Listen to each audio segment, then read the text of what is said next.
Morning and welcome to Trade Talk with Tanmay, your 5-minute audio podcast before the chaos begins. So Dow, S&P, Nasdaq yesterday saw almost record close where Nasdaq closed at 20,884, whereas S&P was up by around 33 points at 6297. As of today morning at 7:52, what I can see is Dow is still trading higher on futures where it is up by 93 points. But what is happening on Indian markets and where is Gift Nifty trading about? So we'll look into that as well. So Gift Nifty is trading 29 points higher from its previous close, around 25,180, showing a positive to flat opening that we can see. But Asian markets have opened nicely, where trades Hang Seng, Taiwan, Jakarta, Shanghai all are trading with gains with 0.3 to 1% higher. So Asia is rallying.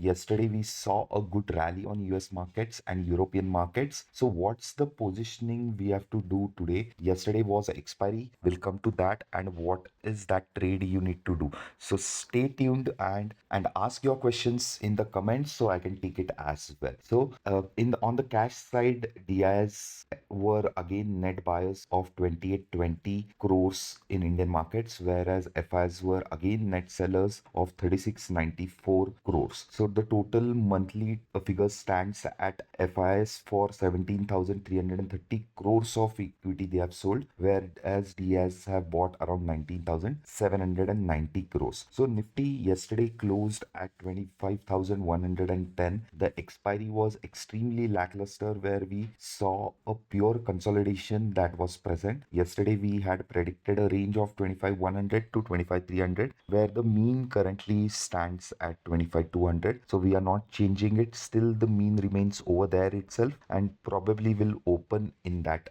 range itself. But what is that signal TK Algo is giving us? So a realty again is in strong zone, whereas FMCG, pharma and metals are also showing strength with it. So capital markets, realty, FMCG and pharma, metals, these are some sectors you should keep a watch on for today. On others, where CNX IT is showing weakness, CPSC is showing weakness, infra is showing weakness, and banking stocks are showing weakness. So these are some sectors which are showing strength and weaknesses. But on the signal front, Nifty is still on the sell mode and will wait for reversals to happen. On the IV side, the TK Algo has given a buy IV or a long gamma trade as of yesterday 2:30. What does it mean? So we'll look for opening, but the expectation is the IV for 24th July stands at 9.31 and the expectation is it will go higher. So 31st July is also trading around 9.7, 9.8, whereas your next month, August, is around 10.8 levels. So we are seeing an extremely low environment of wall, and that is where consolidation might continue, whereas the bias remains positive. So we are not negative on the bias. But what has happened on the positioning side? So clients yesterday shorted around 4,638 contracts on the call side, whereas on the put side they have an outstanding position of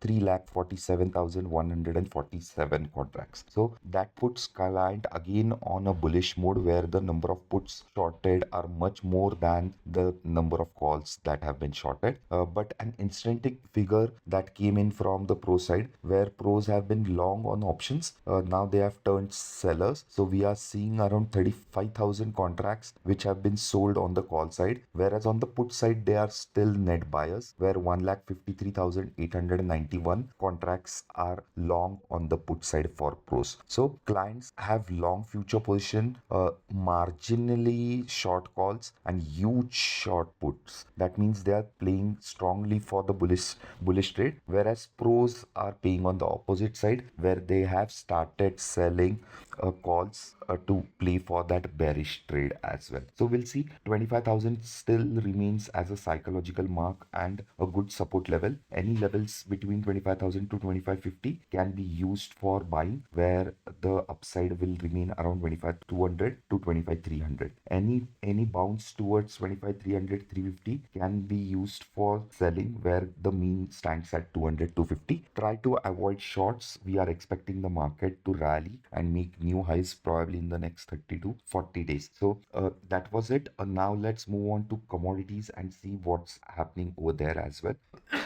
So on commodities, Brent crude has cracked below that $70 mark and again trading around 16,952, whereas gold is trading around 3343, showing strength, and that is where we have been long since 3275 levels, and currently the outlook on gold is still positive. Dollar index is trading around 98.43, whereas USD INR, as we expected, has just touched 86.08 levels, and the resistance stands at 86.17 to 86.20, whereas this support is on 85.85 to 85.90 levels, expecting currencies to stay flat for the day as well. But on that front, gold on MCX is trading around 97.240 and crude is trading around 57.26. Both are in neutral, so I don't think gold, if you have went long, you can have a look at booking it. Whereas crude and silver is not showing strength and has cracked and can be looked at shorting. Whereas nat gas still remains on the buy side at 307. Bitcoin is strong at 1,18,026 levels. Dollar index and USD INR